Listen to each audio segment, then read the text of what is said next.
Everybody asking how we doing, say we good. Don't need no one to tell me how to live just like they would. It ain't their business, but they in it, I don't know why. Revolved around my life after I found another. Assalamualaikum, good morning class. Good morning, teacher.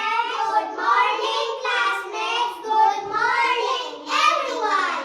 Okay, how are you today? We are fine. Okay, so before we start our day, let us all stand up for a short prayer. Kindly Miss Asima lead the prayer. Allahumma amin. Thank you. And before you sit, look at your chair and arrange it properly. And if there's garbage, kindly throw it in our trash can, okay?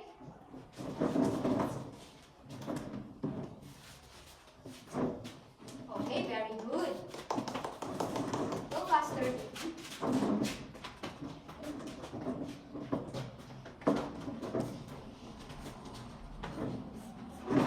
Okay, so I want you to remind about our classroom rules, okay? So read after me. Listen. Listen. Listen. Listen. Okay, number 2, respect. Respect. Respect. Respect. Respect. Respect. Number 3, be active. Be active. Be active. Be active. Okay, so do you understand? Yes. Yes, teacher. Do you understand? Yes, teacher. Okay, so is there any absent today? None, teacher. Okay, very good. So, I want you to give yourself a ongke clap. Do you know what is ongke clap? Yes, teacher. Okay, stand up. Because you are all present. Okay? Like this. Gayahin niyo ako mamaya, ha? Ganyan. Isa, dalawa, tatlo. One yung grr. Ongke, onggrr. Ongke, okay. Kuha niyo yan? Okay. 1, 2, 3, go. Isa, dalawa, tatlo. One yung grr. Ongke, onggrr. Ongke, onggrr. Okay? Okay, very good. So sit down. So, last meeting, I give you an assignment, right? Yes, teacher. Okay, kindly Miss Asima collect it. Collect your assignments and pass it to me.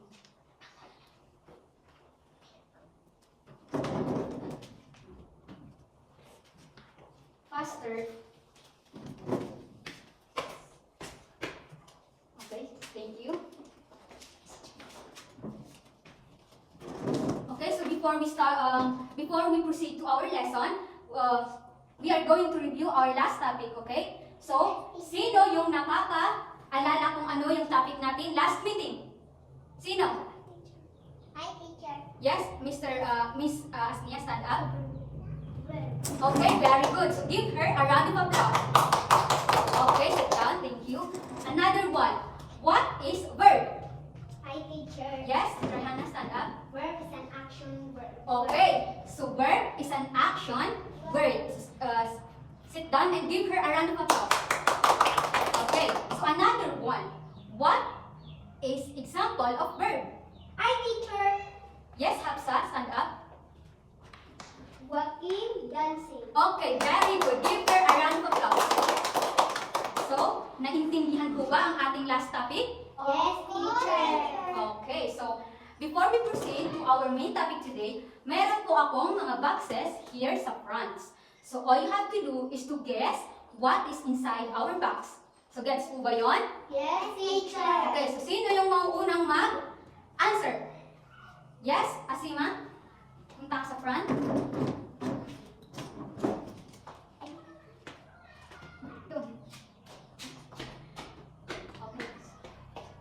Okay, so you have to. What did you see? Rock. Okay, a rock. So can you construct a sentence using a rock? Sentence. Rock.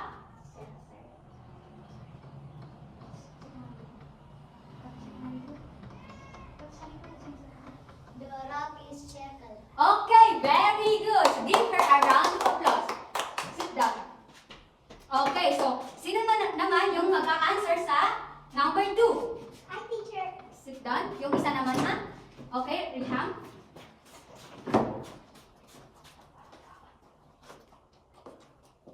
What's inside the box? Field. Okay, very good. It is a whale. Can you construct a whale in a sentence? The wheel is white. Okay, very good. The veil is color white. Okay, last one. We have here a last box. Hi. Yes, Miss Rayhana, stand up.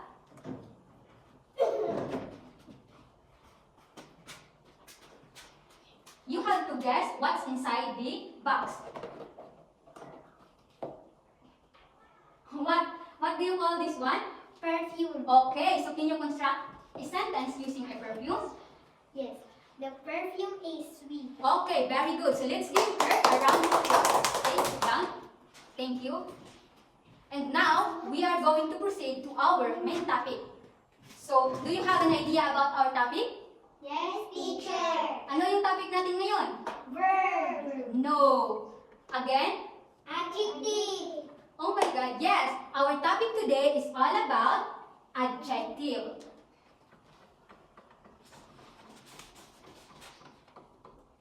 Again, what is our topic today? Adjective. Okay, very good. So, now, ang magpa-present or mag-introduce kung ano yung adjective is yung co-member or yung co-teacher ko, which is si Ilmia Mangdaho Haji Ali.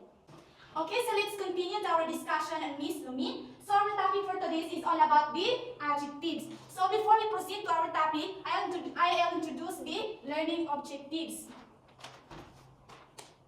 So learning objectives, so we have 3 objectives. Okay, saan yung gustong bumasa?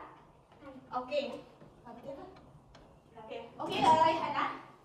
Share the use and the importance of the adjective. Number 2. Create a short paragraph using a variety of adjectives. Number 3. Apply appropriate adjectives in writing to make more Engaging. engaging. Okay, so thank you, Miss Raihana. So our topic for today is about the adjective. So what is adjective class? Okay, so ano yung pagkakaintindi nyo kung ano yung adjective? Anyone? Okay, Raihana? Okay, wala. So, ang adjective, basahin mo muna natin ang definition ng adjective. Okay, so an adjective is a word that modifies or describe or noun or pronoun. Ibig sabihin ng adjective na yan yung mga salita, mga word na i-modifies niya or i-describe niya kung ano yung noun at saka pronoun. At saka pronoun, yes. So like for example is, okay, may binigyan mong example about sa adjectives. Okay, like for example is beautiful. Okay class, ano yung pagkakaintindi niyo sa beautiful? Anong meaning? Beautiful is Maganda. yes, tama. Beautiful is maganda. Another, ugly. Marami. Yes, tama. Pangit. Okay, so yan ang example ng adjectives. So, ang adjectives, itong binigay kong example sa inyo is gagawin natin siyang paragraph or di kaya sentence. So, gagawin natin siyang sentence. So, number 1 is, unahin natin yung beautiful. She is a beautiful. Siya ay maganda. Okay, so saan doon yung noun? Beautiful. She. Yes, tama. She. Saan naman dyan yung pronoun? Beautiful. Okay, very good. So, yun ang example ng adjective. Yun ang paggawa ng sentence or paragraph. Okay, so do you understand class what is adjective? Yes, teacher. Yes, very good. So, proceed na tayo sa another topic. So, okay, so functions of adjective. Ito naman yung mga tungkulin ng adjectives. Okay, number 1 is pakibasa. Okay, Rehana, can you stand up? Appearance. Appearance.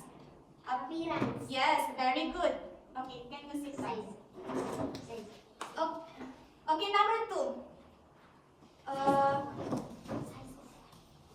Size or quality.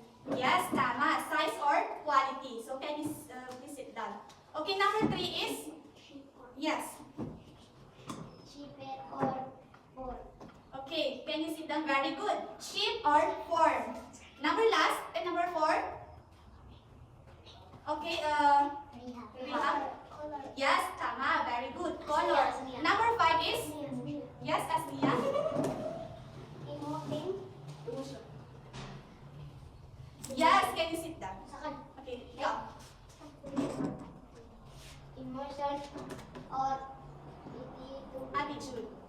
Okay, so yan yung binasa nyo is yan yung mga function of adjectives. Ano yung pagkaka-describe nyo sa appearance?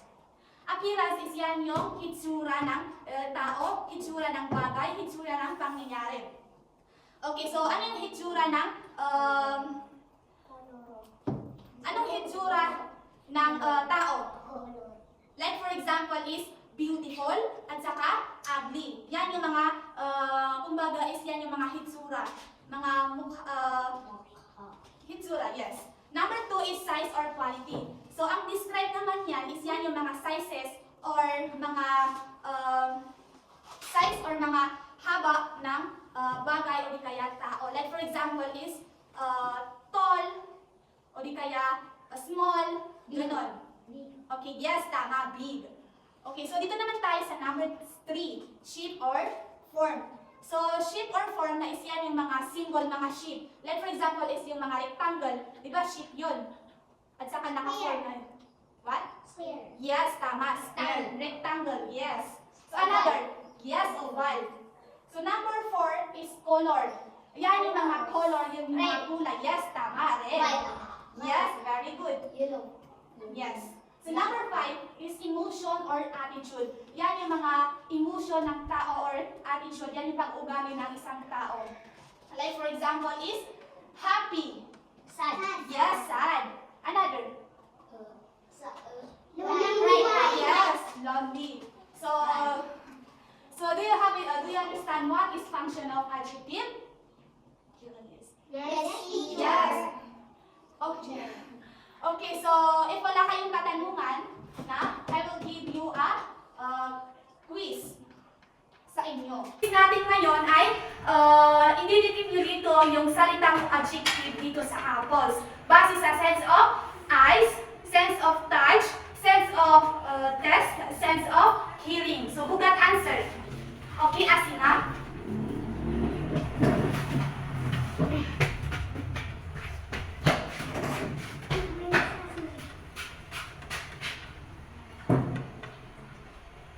Yes. Tama. Very good. Red. Okay, so bigyan natin ng palakpakan sa Asina. Okay, look at number 2. Who can answer? Yes, Asina.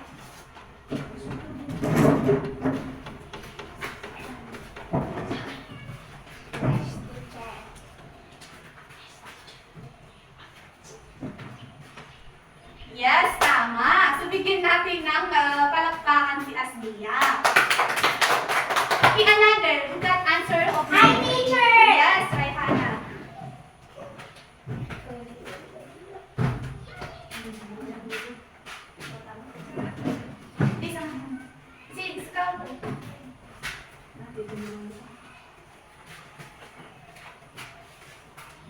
Yes, very good. Bigyan natin ng palakpakan si Hannah. Okay, who got answer of number 4? Hi, teacher. Yes, Liam. Riham.